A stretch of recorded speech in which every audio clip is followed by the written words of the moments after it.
Hello, everyone. My name is Joe Russo. I'm the CEO of the Palm Beach Tech Association, here to bring you our first community coffee in the morning. Since COVID-19, we've been doing a number of these panels and talks about a number of different items, and we've actually been hosting those on Mondays at noon. And now we're going to be hosting them on Tuesday mornings. So hopefully giving everyone a little bit more of a good start to their day and a good pick-me-up. But this event was actually all put together by Nikki Cabas, our Vice President of Development. So I would love to throw everything here to her to introduce the event and the panelists for today. Thank you, Joe. So again, my name is Nikki Cabas, VP of Development. I basically work a lot with Monica and Allie, which are also on here, that help me kind of put all these together and, get our speakers. And so I have to give them a shout out too for helping with all this. But I did want to start out just by saying, Joe had actually helped put together an event earlier this month revolving around everything that's just been going on in the community lately. And we actually had our first diversity and inclusion discussion around the Black and tech community. So, we're basically continuing the diversity efforts, and I want to continue having these discussions. So I just wanted to thank all the speakers that are coming on here this morning as well. So I wanted to let everybody know that, we're just about to have our 5th year anniversary. And over the past 5 years, Joe and, the rest of the team have done a really good job of trying to be as, building a community that really, as Joe says, that we can be proud of. And, we have actually a community creed, which, correct me if I'm wrong, Joe, was put in place in 2018. That reads, "We are wholeheartedly committed to building a welcoming and collaborative and inclusive community for all. We put inclusivity first, engage with others, and are considerate to all, and do not sell to people." So with that said, I think that even though we had our community creed there, that with everything going on in the world, we really started looking internally as an organization to see if we were really doing enough, and if we were really taking the actions that our community creed or our words had spoken. And I think that internally, after all of us had talked to friends and family and coworkers, and even us as a board within our internal community, really realized that there's a lot more that we could be doing. And I actually wanted to see if Joe, would you be okay with kind of going over some of the things that were in your last CEO update with some efforts that we're going to be taking on the diversity front before I kind of get into the Q&A? Yeah, of course. So we actually looked at our entire organization over the last month, and took it upon ourselves to admit the tough questions that we are not as a diverse organization on our board level on down as we would like. And that's not that we haven't taken the right steps and said the right things, but it's a far more active approach that we should have taken and that we will be taking. Our board chair, Michael Fowler, and I have spoken a number of times very specifically. And one of the things that has specifically changed is actually our board recruitment strategy, and understanding where our organization is going next year is going to be led very much from the top down. So that's how we're going to start a lot of the tough conversations and the different moves. One of the things our board actually approved of at our last board meeting was a diversity council, similar to that of a legal counsel, to advise our organization on everything that we do strategically through the eyes of diversity and inclusion. If we're working on a new initiative or a large event or big project, making sure we have somebody who is part of those conversations at our highest levels, who is specifically trying to think about how we can make our efforts as inclusive as possible. But those are big things. When we are talking about diversity and inclusion, it's very much walk the walk, talk the talk. So that's something that I'm really excited that we have the right team around. From, the last year, we've assembled a really, really great staff, has been, just a joy to work with in these last few months of quarantine. But we're going to look at the top down and look at a lot of other strategies that eventually come out of that. And one of the commitments we did make is that 1/3 of all of our programs, all of our speakers moving forward will include at least 1/3 of people who represent a gender or ethnic minority, just so we're making sure. And that's something when we looked back, we were already more or less doing anyway, because we had to have that on the top of our mind. But real leadership happens from the top down, and we're going to make sure that our organization represents our tech community in the most clearest lens possible to the rest of the world. Perfect. Thank you, Joe. I appreciate that. I figured it'd be better coming from your mouth than mine, since you wrote the last CEO update, and that's from you. So I appreciate it. I didn't. That's just me talking. I feel like if you say it from the heart, it's always better than reading it from a piece of paper. Yeah, I agree. Thank you so much. So I wanted to just kind of get this conversation started by kind of giving everybody a little bit of my own personal experiences. I want to make sure that nobody thinks that, I guess that any of us, of course, and even as Joe just said, that none of us, at least on our side, are ever pretending to be the experts in this. And that's why we wanted to have these diversity and inclusion discussions, so that it's more us asking those questions, giving a voice to anybody that feels unheard, and of course, having those communities educate us. I know that when I was talking to some of the recent panelists about being, on this panel, is that I know for me, a lot of people who know me or are close to me, know that actually I'm one of 3 sisters. 2 of my sisters, the other 2 actually, are lesbian and in the LGBT community. And so a lot of times, people will make jokes to me, knowing that I'm not, or asking things like, oh, are you next? Or, assuming that I know, how to even have these conversations. And, for me, when we started talking about this discussion, to be quite honest with you and very transparent, I not only was very interested about, helping educate our tech community about this discussion, but really myself as well, because I'm definitely not an expert in this area. And I'm definitely looking forward to a lot of the things that we're going to learn today. So a lot of the questions are probably coming straight from my head too. So I just, again, thank you guys for being here and going through all this with us. I did want to see if we can start out by having each of you introduce yourselves, telling us a little bit about what you do, and of course the companies that you work for and what those companies do. Dani, do you want to start out for us? Yeah, of course. Good morning, everyone. Thank you so much for having me. I hope everyone and your family and loved ones are doing well. My name is Dani. My pronouns are they, them, and theirs, and I work for the Yes Institute, and we're a nonprofit in Miami, but we do work outside of Miami as well.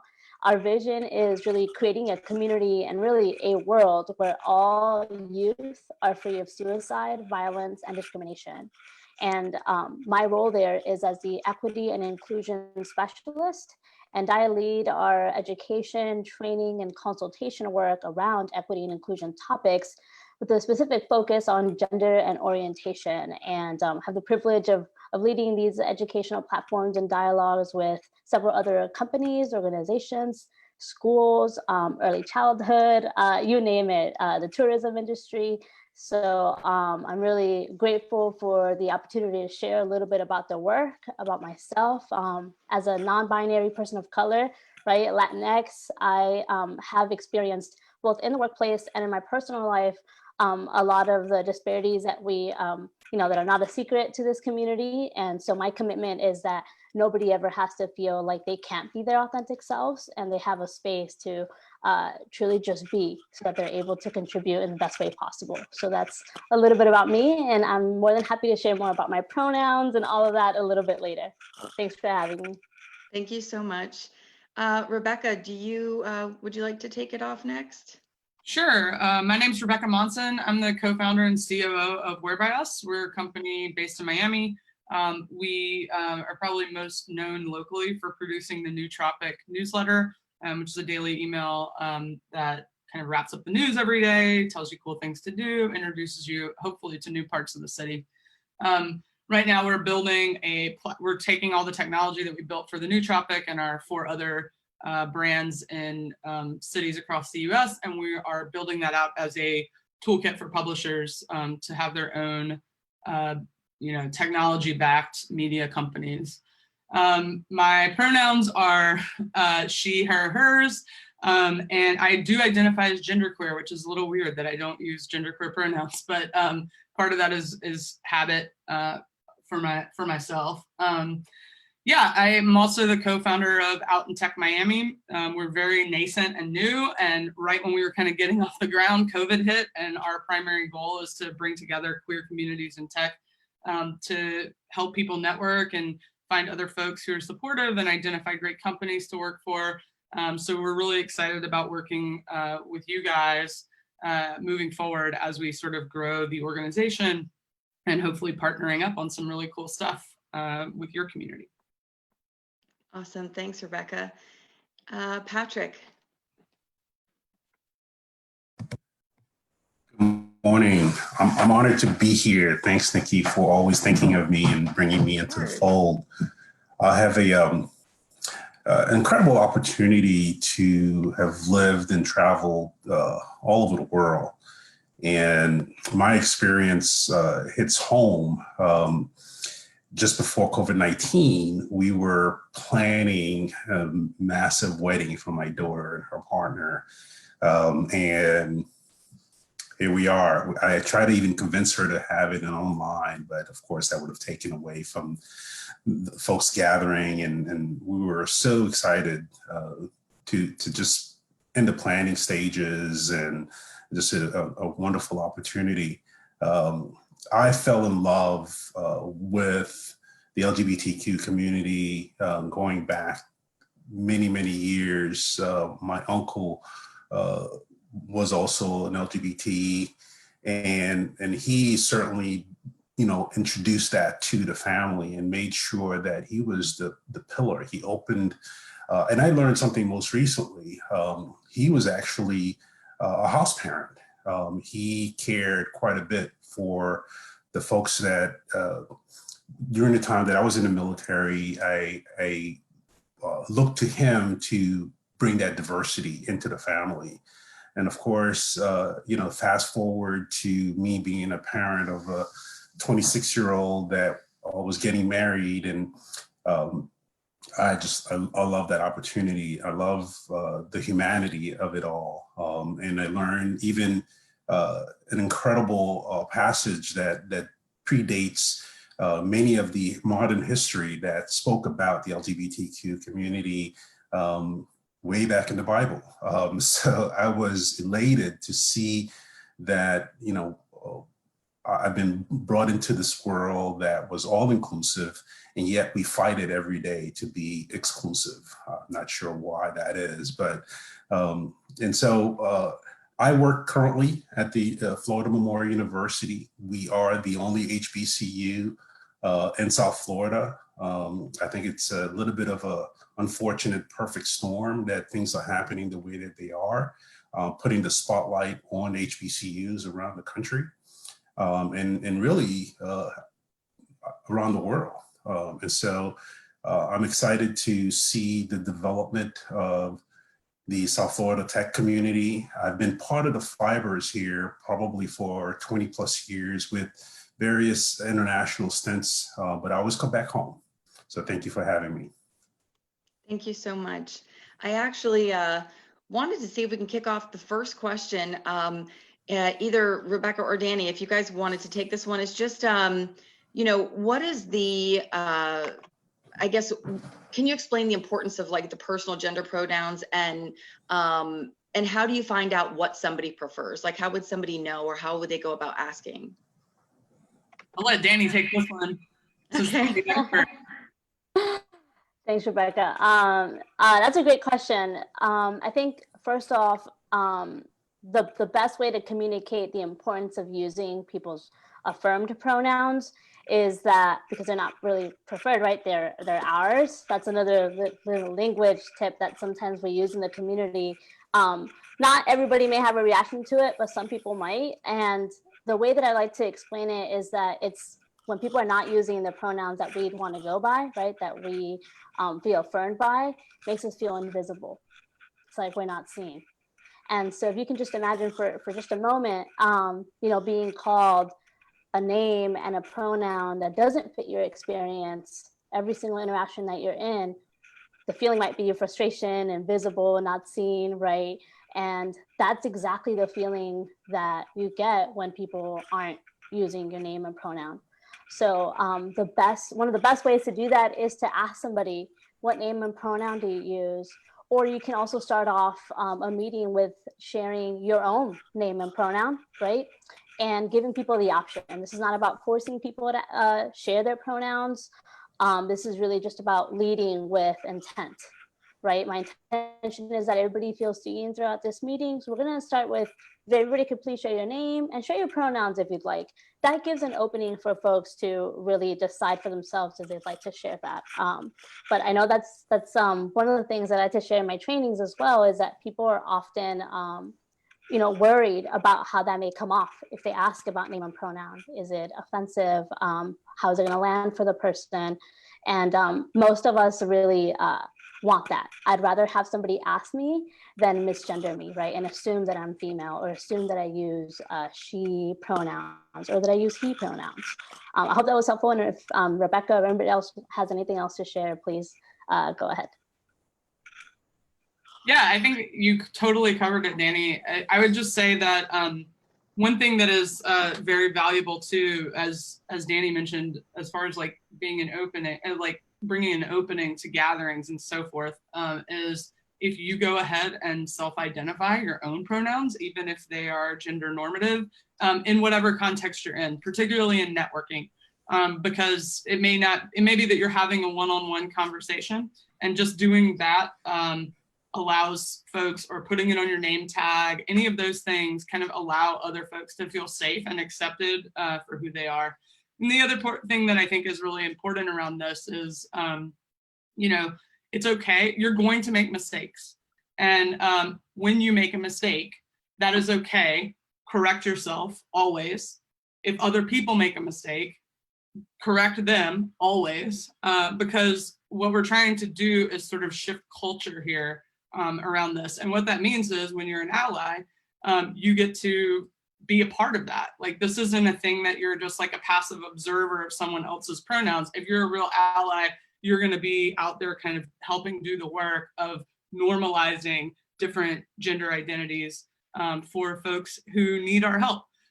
So I think those are kind of some tips, like when you're networking, when you're at events. I mean, right now nobody's at events, but when you're doing these kinds of activities, try to think about it and try to help out the folks, even if you don't think about your pronouns at all. Like, that's awesome for you and a big privilege. But there's a lot of people who, every single day they're dealing with this. So if you could help out in those ways, that's super valuable to folks.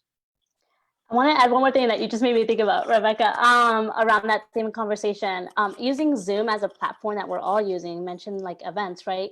Zoom is also a great way to, like, I don't know if you could see, right? I added my pronouns. And this is really not meant to be like a performative act of allyship. This is really a way to share, like Rebekah said, I am inclusive and I'm willing to see you, right?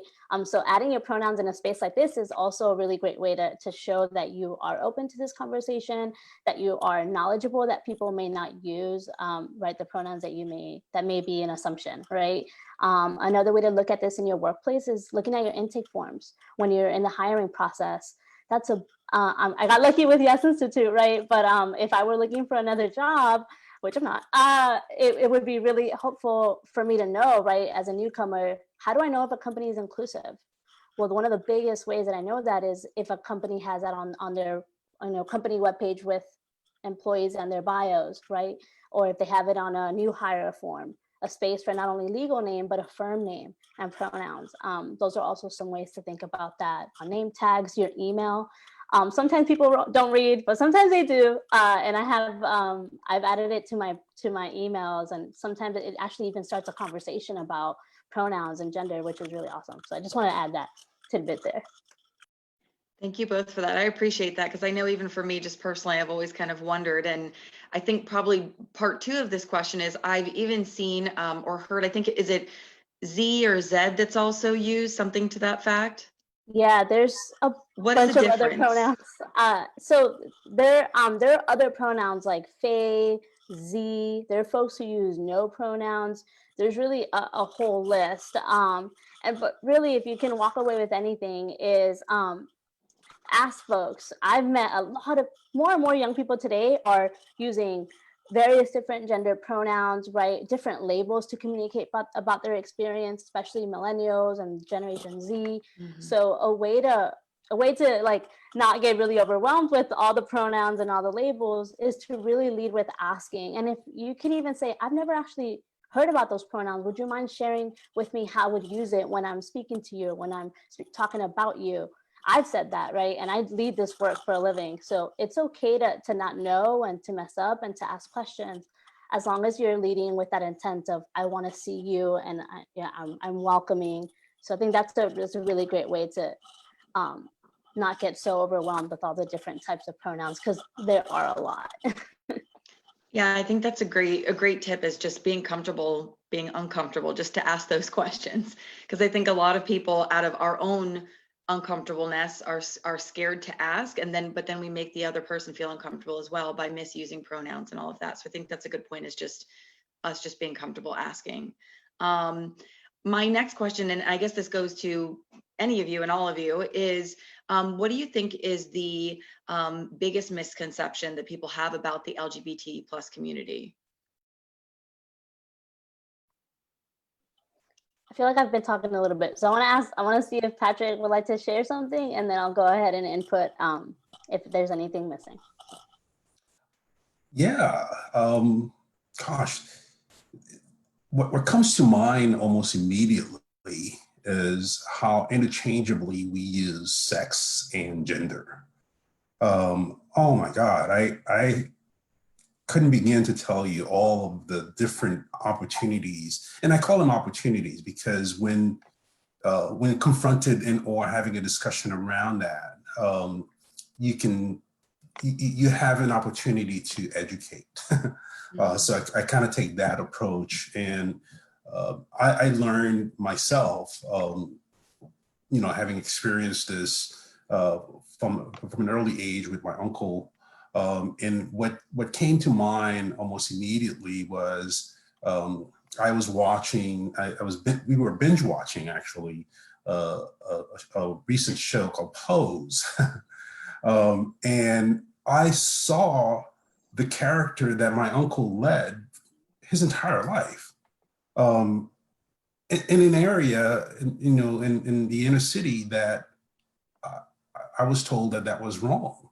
And so coming to that conclusion and seeing that, and how interchangeably the misconception is around gender and sex. And I watched the evolution of that over the last 40, 50 years. I'm 56 years old this coming August, and lived in a very male-female dominated environment. In the military, as Nikki and some of the folks know, I was also the CIO for the Broward County Sheriff's Office, not once, but twice. And so I saw that, but I also saw the willingness to change. And it's subtle. It's sometimes hidden for fear of being judged or being put in a box. But I've seen that, is starting to turn. I also put in my signature my pronoun. And I recognize that these, while subtle, it speaks loud because it tells people that it's okay to approach you. I may look the typical stereotypical male, and I fall into my discomfort all the time, right? And I think that's probably had given me an opportunity to learn many different languages because I'm not afraid to make a fool of myself and just say the things that makes people uncomfortable, makes me uncomfortable. and say it from a place of from the heart, a place of really inclusivity as opposed to exclusivity. Yeah, that's one of the biggest ones, right? Is that we often collapse sex and gender, and I'll even say that thinking of gender and gender expression and gender identity as binary, right? As either one or the other, as either male or feminine, male or female, feminine or masculine. And we know that throughout history and different cultures and different places all around the world, that we know that there are people that express gender and have a gender identity that doesn't fall neatly into that binary, right? Which is what we're starting to see more and more of. I think also the assumption that there's a way to be and look and act as that falls under this like acronym, right? There's a way to be gay or transgender or look transgender, right? Or non-binary even. And I think that that's also a huge misconception. There's no way of knowing. You don't know. How many of us probably met folks that may be transgender and we just didn't know because they didn't disclose that to us, right? And so I think that's also something important to remember. And I think also that the assumption that when we're speaking about folks who self-identify as lesbian, gay, or transgender, that it's only about that specific population. But really the topics surrounding the acronym, right, gender and orientation impact all of us. People who are not transgender, people who are not gay, the impact of the binary expectations of femininity and masculinity show up in the workplace, in the tech industry, right, with even cisgender women who are in the workplace, people of color in the workplace, in the tech industry. Those are all the overlapping things that are a part of this conversation that often go missing when we're talking about this population. So I think that's also one of the biggest misconceptions. So yeah, I don't know if Rebekah wanted to add anything. I think you guys really covered it. I think the real other kind of thing is that you're going to get, the only other thing that I would mention here, like as you're trying to build allyship, is like, again, like people aren't going to get mad at you for getting it wrong. They're going to get mad at you for not caring or, you know, not trying, right? So I think all of this can be very complex, particularly if you're not like super educated about different kinds of communities and gender studies and those kinds of things, and that's okay. I think I love Patrick's plug of Pose because I am constantly like sending people to that show, in part because it's all you know, it's all about like gender and race, right? And in this weird, like interesting context. And I think that, you know, this intersectionality that we're talking about here today is also really important. Dani's experience, Patrick's experience, like everyone else's experience is going to be different from my own personal one. And I make mistakes sometimes too, like we all do, right? So I think like, as long as you're doing that work and kind of keeping yourself educated and trying to learn, those things are the things that people really appreciate. So all of this is very complex and you're going to misunderstand and you're going to make mistakes. And I'm gonna probably say that the whole time we're talking today, because the thing that I don't want to happen for sure is for people to be like, well, I don't know where to start. I don't know what to do first. Do what is right in front of your face that you can see, right? So maybe that's putting, you know, a pronoun field on your job applications. Maybe that's putting your pronouns on Zoom. Maybe like whatever those things are, the littlest steps, they all matter and they all add up over time to really like what we're looking for, which is allyship and inclusivity in our communities. Thank you, I appreciate that. Yeah, and I saw your comment in chat there that you did yours too. So, so I think I'll go do mine after this as well. Yeah, and I was actually happy to hear, Patrick, that you yourself did it too, because I had always, you know, wondered that I've seen people that are not part of the LGBT community adding their pronouns as well, and I was kind of confused by it, to be honest with you. I wasn't sure, you know, why that was done or, you know, how that would be perceived, but now I'm getting it now that you guys are talking about it. So I appreciate that comment too.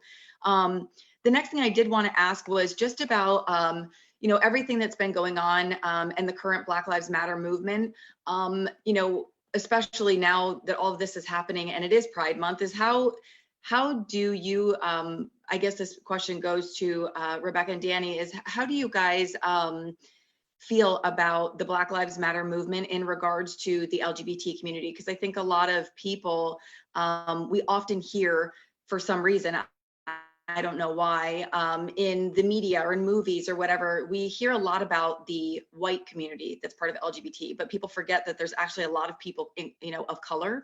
So just wanted to get your perspective on everything that's going on, and if you've done anything to respond and show solidarity for the Black community as well. Yeah, totally. I should definitely let Dani talk first, since they are a person of color. So I'll weigh in and weigh in a little bit later.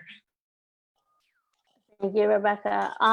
Yeah, I think what's happening now is shedding that spotlight on a problem that's existed throughout this country for several hundred years, right? And how it specifically impacts the community, the queer community, the LGBT community, is that oftentimes media portrayals, narratives have been largely white centered, right? And so having the opportunity to also, in the Black Lives Matter movement and in the current discussion that's going on, is being able to bring and uplift and share narratives and voices of people of color, of Black folks. And I think that really brings the importance of like, what is Pride, right? And how this notion of Pride actually got started was because of Black transgender women and women of color. So I think oftentimes, and throughout history, through what we've been taught, just like we don't get taught gender is not binary, we don't get taught, right, always the whole history, right? And that happens often within the queer community.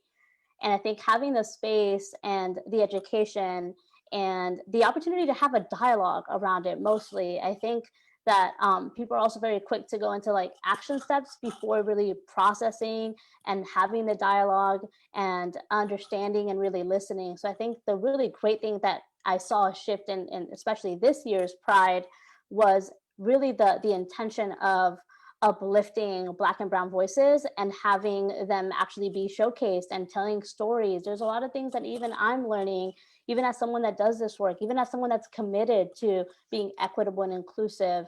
There's still things that I'm learning. There's still things that I didn't grow up hearing or listening to, right? And even about my own history as Mexican, as Latinx, there's a lot of intersections there that we didn't talk about as a family. And so having the opportunity to engage in that conversation, to have resources available, to have archives available that share that story, actually brings it into a whole. And I think one of the things that we talk about a lot in our trainings and our education is really the importance of bringing everyone to the table, right? To have everyone's voice be heard so that we're actually able to uplift the voices that haven't had the opportunity to be listened to. Yeah, totally agree. And I'm eager to hear Patrick as well, as a member of the Black community. There's this saying going around right now, particularly among queer folks, that Pride was a riot. Unfortunately, our track record as a society means that you don't get rights unless you fight for them. The queer community has been doing that, for as long as anybody, but the Black community in particular has been the most oppressed community in our country, and probably in the world. And it's a long history, and but it's an undeniable history. And so I think to me, this all goes back to this allyship idea, right? Like, we have to put our actions and our money and our time where our values are. And for me, what that looks like is I do open office hours once a week for LGBTQ plus people, as well as people of color. And that's free, just basically like free time for me to help someone who's trying to get their career off the ground or may need some connections in media and tech.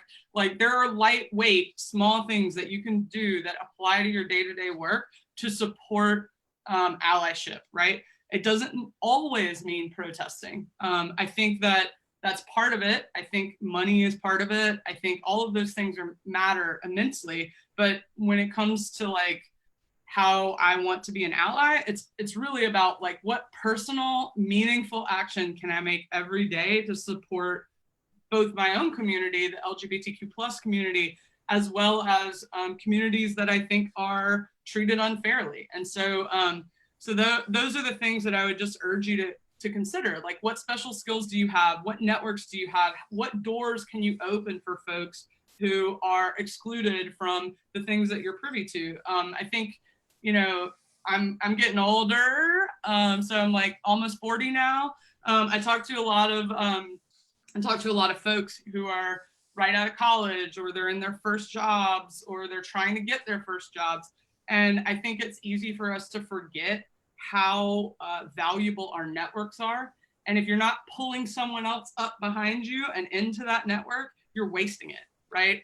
I think that, you know, you have to be careful and you have to vet folks and you have to like be mindful. But I think one of the biggest things that we can do, particularly in the tech community that has just compounding diversity problems, is to really be that person. And it doesn't come without consequences. I will warn you of that. I have had investors, I've had bosses, I've had different folks tell me, you're way too focused on diversity.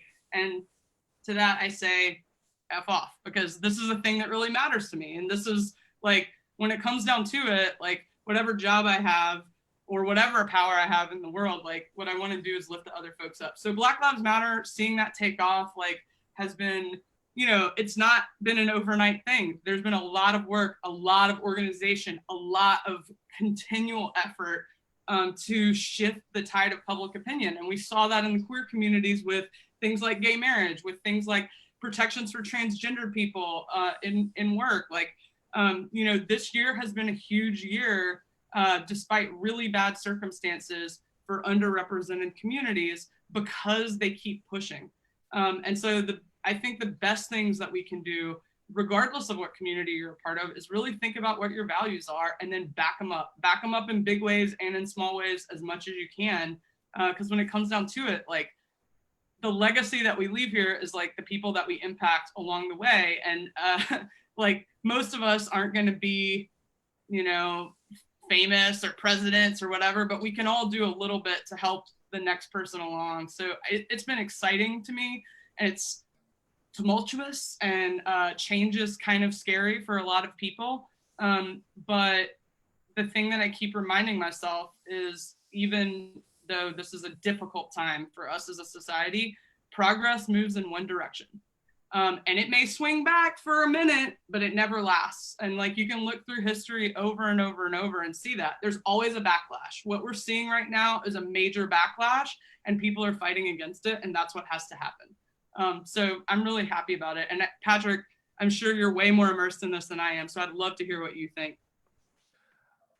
Yeah, Well, I no, agree too. actually, I was going to ask if Patrick, if you can even add to your comment on this, just, you know, for obviously taking to the fact that your daughter's, what did you say?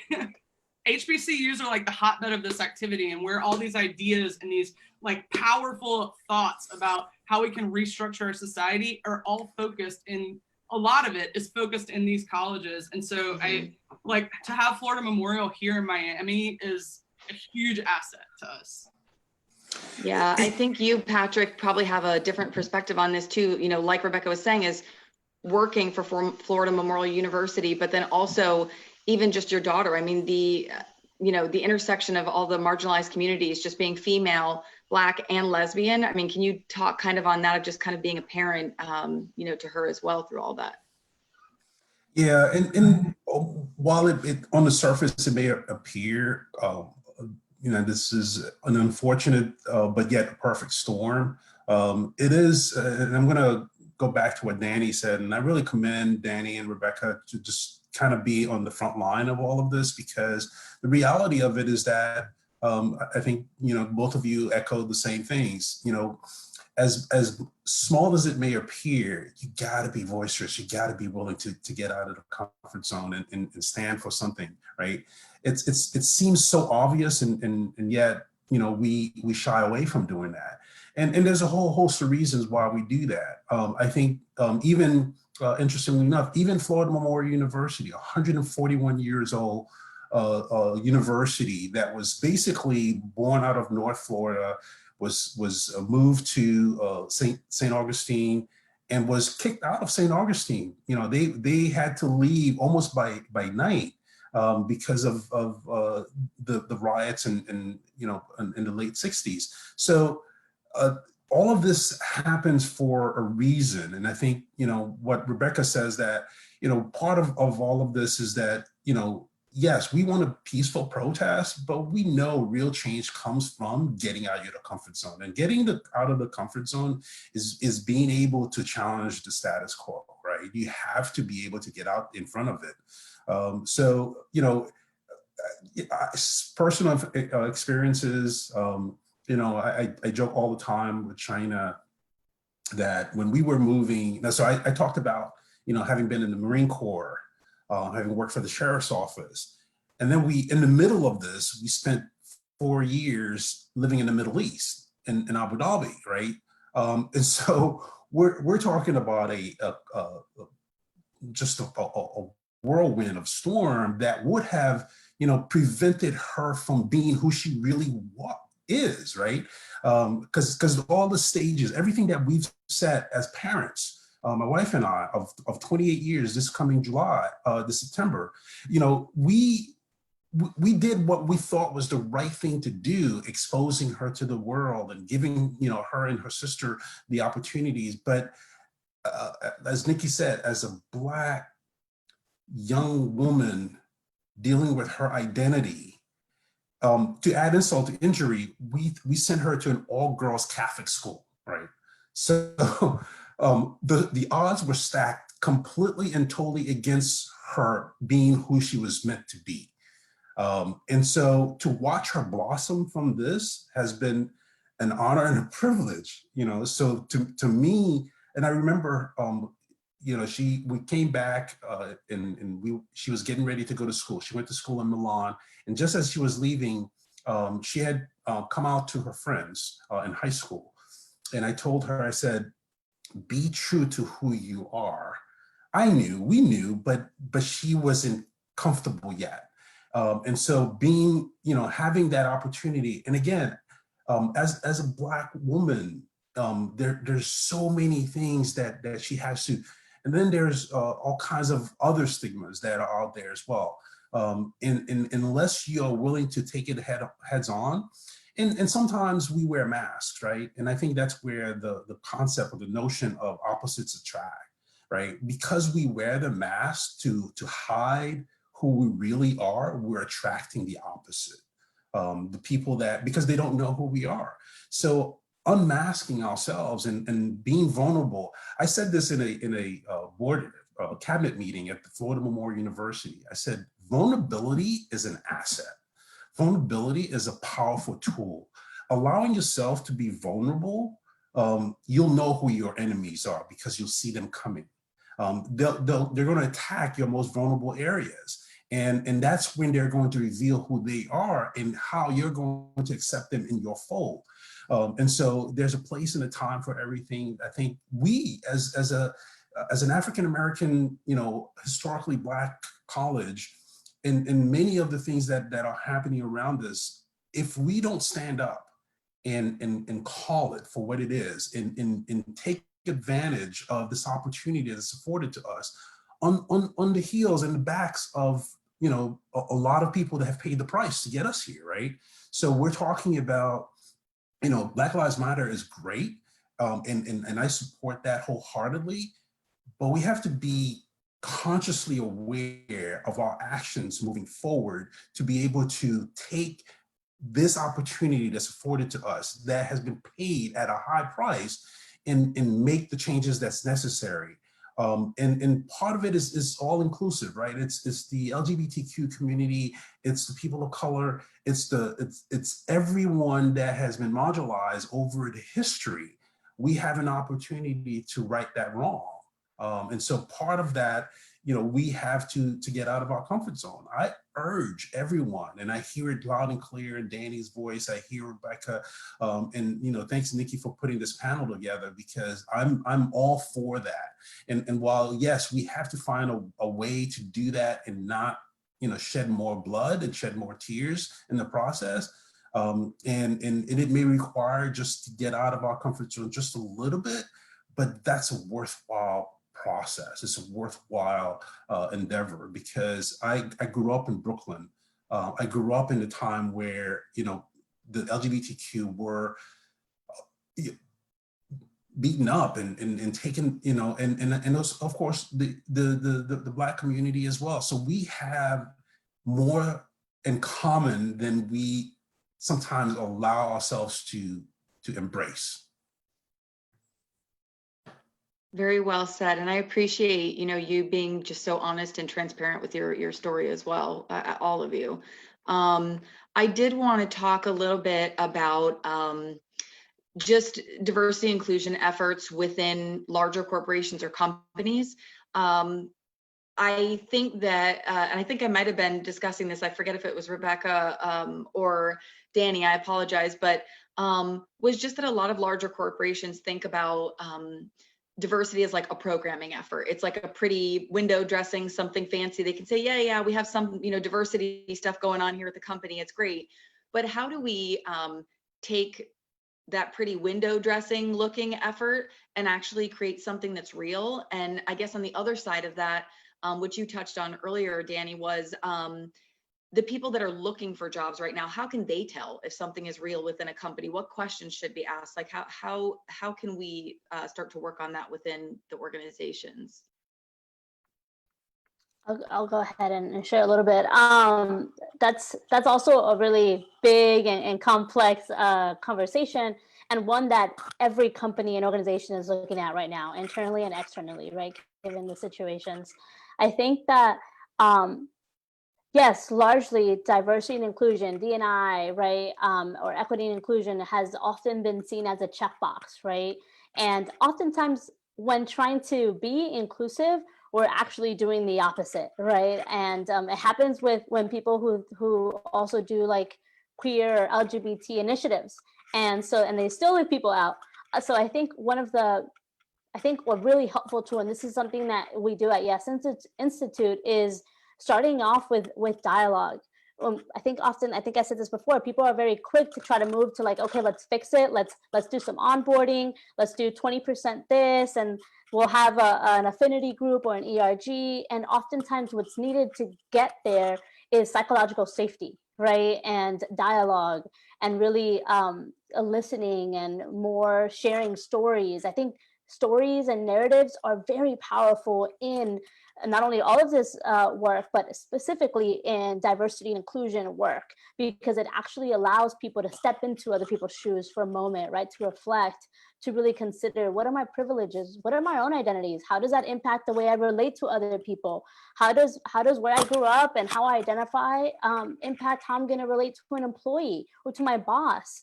All of those things, and it can be very difficult to unpack in a meeting, right? Or even in a series of trainings.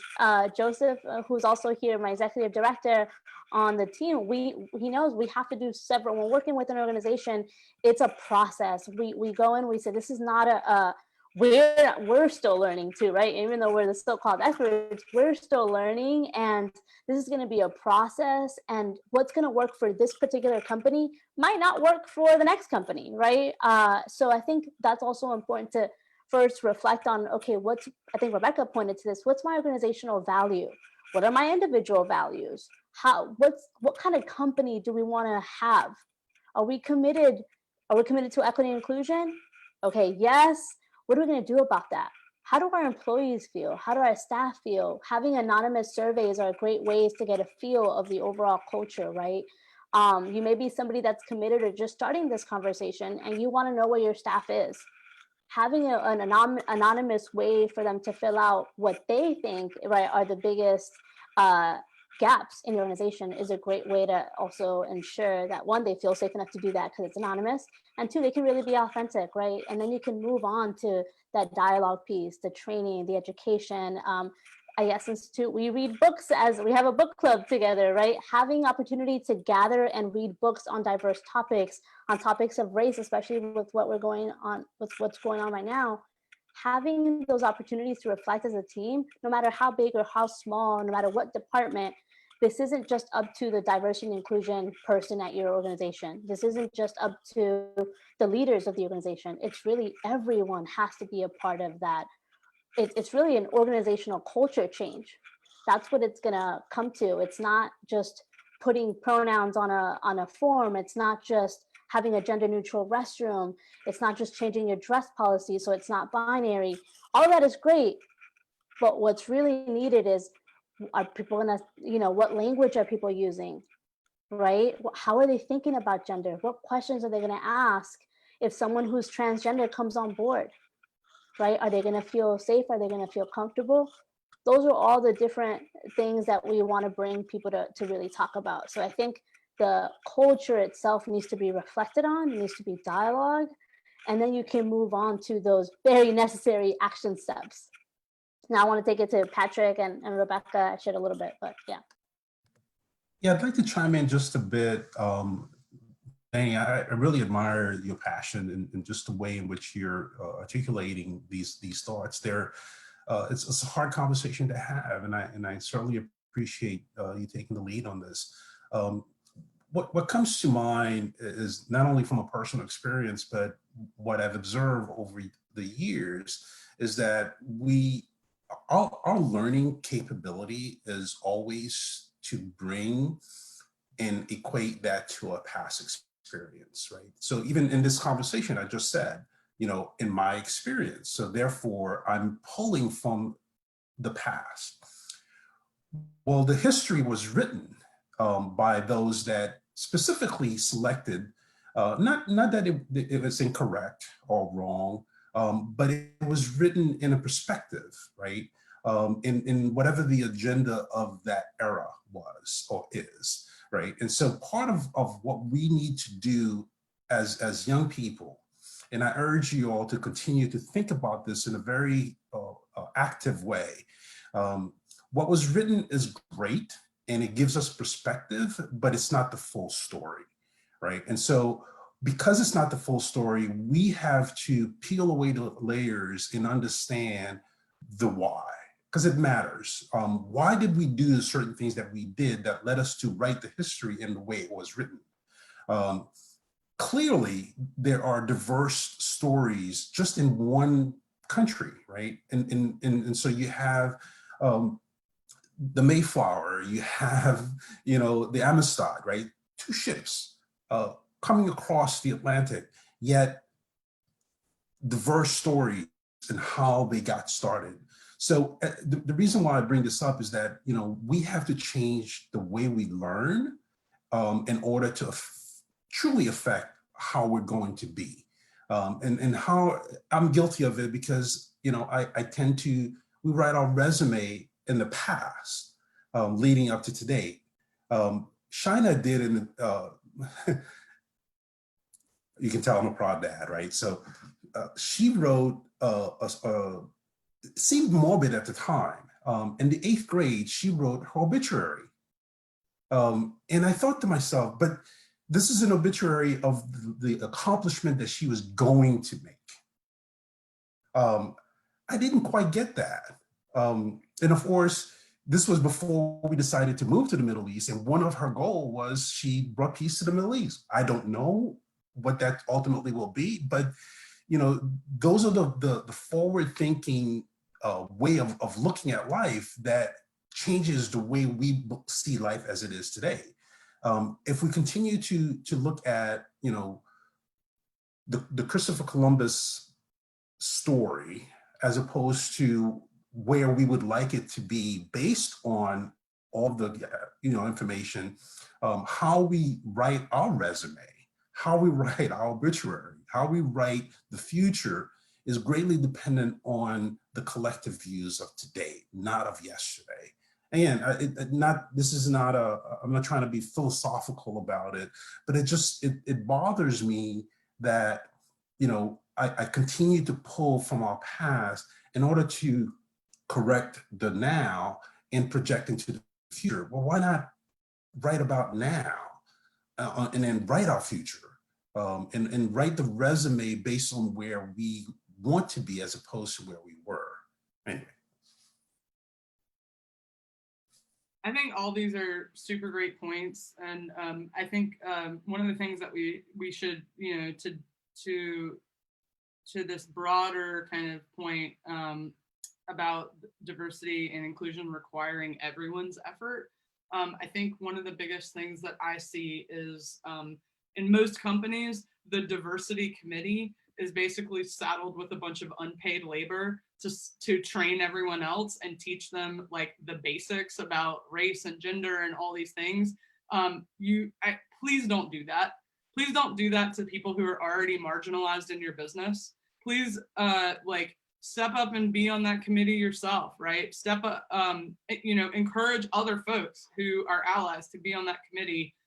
Figure out a way where you can offer a stipend or a bonus to people who are putting in a lot of work to write your policies, to train your staff, to reshape your culture. This takes a huge amount of effort, and it's not just, the tactical, like the writing, the work itself. There's a lot of emotional labor involved, and that's the thing that we don't ever want to talk about in the workplace, and we pretend it doesn't exist. But 90% of the diversity committees I see are every Black person in the company, all the Latinx people in the company, all the women, and all the queers. So you know what we really need on diversity committees? A bunch of straight white guys. We need that. Like, we really need you guys to step up and help us and be those, be the strongest advocate. Working on diversity in businesses can be punitive. Like, as I mentioned, like, I've been on a diversity committee in every job that I've been in because I'm like visibly queer, right?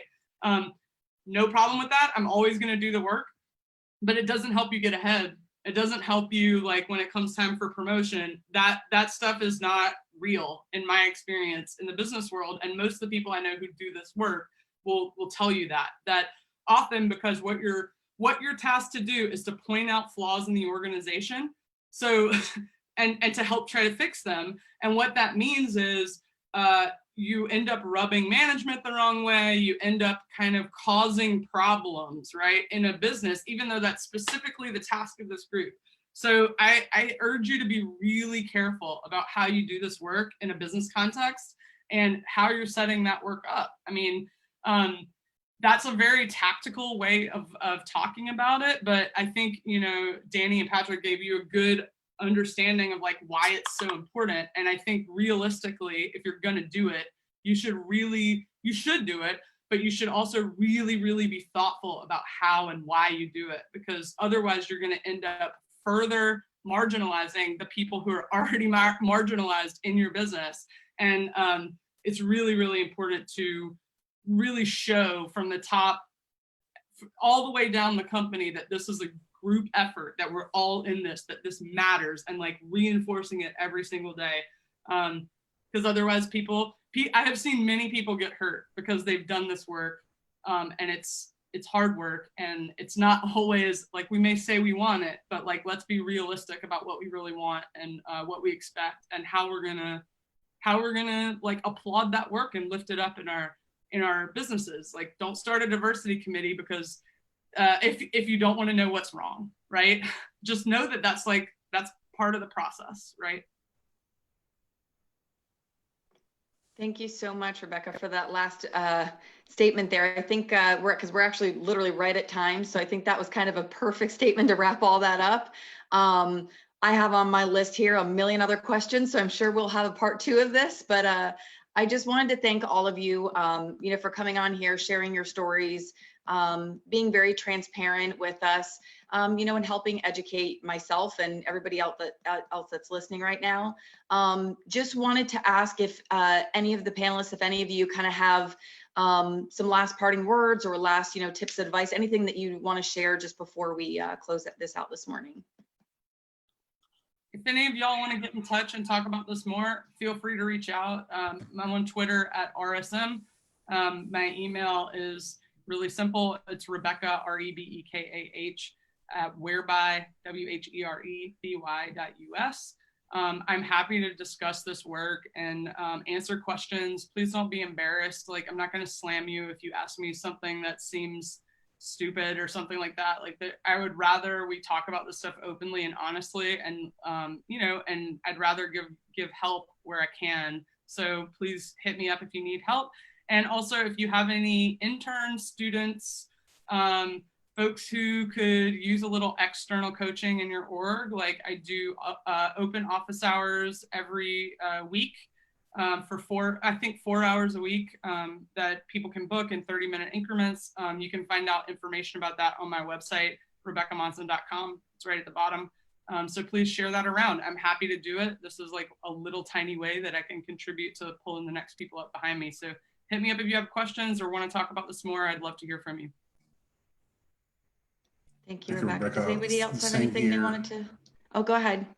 Oh, no, same here. Patrick Doliny. PJ Doliny is my handle, both on Twitter, Instagram. Also, I'm probably the only Patrick Doliny ever, D-O-L-I-N-Y. So I'm easy to find. Love to continue the conversation and push the envelope just a little bit more and be inclusive as opposed to exclusive. Thank you all for this incredible opportunity to discuss such an important topic. I think we have an opportunity. We've been gifted this panel or discussion to really highlight and bring the folks that are listening to another level. And so I'm really excited to be part of it. Thank you. Thank you. Dani, did you have anything? Thank you, everyone. Try to keep it short. Yes. Can you hear me okay? Yep, I can hear you. Okay. So I think my internet is a little off. Well, thank you for the opportunity. It's been a pleasure. I thank you for your time and your energy. This conversation, like Rebekah said, it is emotional and it's taxing. So just want to thank you all for leaning in. And that's really what my call to action is, to really lean into this conversation in any way possible. And if you're interested in learning more about Yes Institute, the organization that I mentioned that I work for, we do a lot of the initial dialogue, training, consultation around all of these topics. So I'll put it in the chat. It's yesinstitute.org. I am also a really great point of contact for all the trainings. I'm also on social media. I can put in all my information, but thank you and welcome to this conversation. If this is your first time leaning in, this is great. There's no better time than right now. I appreciate you, Nikki, and Palm Beach Tech for rolling this out and for including our voices. I'd also like to take a screenshot picture. I don't know if anybody else is a social media person like me, but I would love to take a screenshot with everybody. Is that possible? Yeah, of course. Okay, great. Okay, I'm gonna do like a count to 3. Okay, so we're all social media face ready. Okay, 1, 2, and 3. Yay! All right, cool. Thank you. That's perfect. Thank you. And I will make sure if any of you want to send me any links, any information you'd like to share, I'd be happy to include that in our follow-up email to everybody as well. But thanks again, everybody for joining, and hopefully we'll see you guys soon. Thanks. Have a great day, guys. Bye. Guys, thank